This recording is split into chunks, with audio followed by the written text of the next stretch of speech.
All right, today is day 3. Again, there's 2 things to look for in your picture: your reflexive property and your vertical angles. So in the last recording, I didn't do a very great job at justifying those markings. I explained them, but I didn't write them. So today we're going to make sure we start writing those. So again, go ahead and pause this so that you can write down the directions and the pictures. So it says, are these triangles congruent? Justify your answer. So this is going to be a simple yes or no. But first, before we can determine that, always look at your picture and see, is there anything else that we can mark? And in fact, there is. Right here, this angle and this angle are vertical angles. So I'm going to make sure I write vertical angles. Remember your vertical angles theorem, and you can tack on theorem. That'll help you get more prepared for the proofs that are coming up. Tells us vertical angles are congruent. So if we look at our picture, we have this angle, this side, and of course our vertical angle. So we have an angle, a side, and an angle. And that side is included. Make sure for all of your triangle congruencies that you are using capital letters: angle, side, angle. You can write it out if you want to, or you can abbreviate it. So here's the next one we're going to do. Again, pause this please so that you can draw the picture and write down the directions.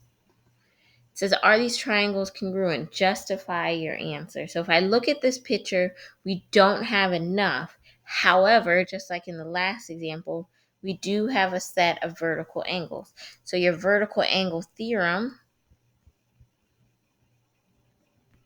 tells us that these angles are in fact congruent. So you look at what we have. We have this side here is congruent to this side. I'm going to change colors. We also have this side and this side. So this is going to be side, angle, side.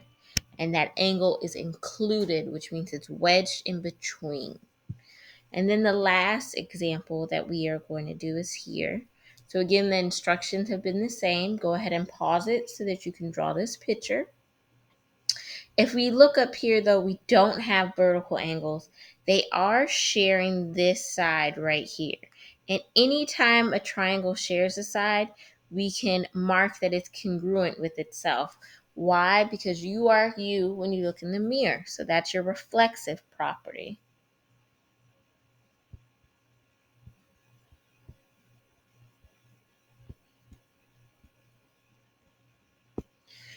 So if we look here, we have this side, and this side. 1 tick, 2 ticks, and 3 ticks.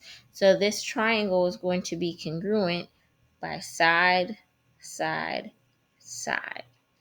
So again, if you would like, make sure you watch these videos. Make sure you watch those extra help videos at the end on the edge of the section in the PDF. Your classwork, make sure you're doing that. It closes at a certain time. And your homework, again, closes at a certain time. Be safe, you all. See you soon.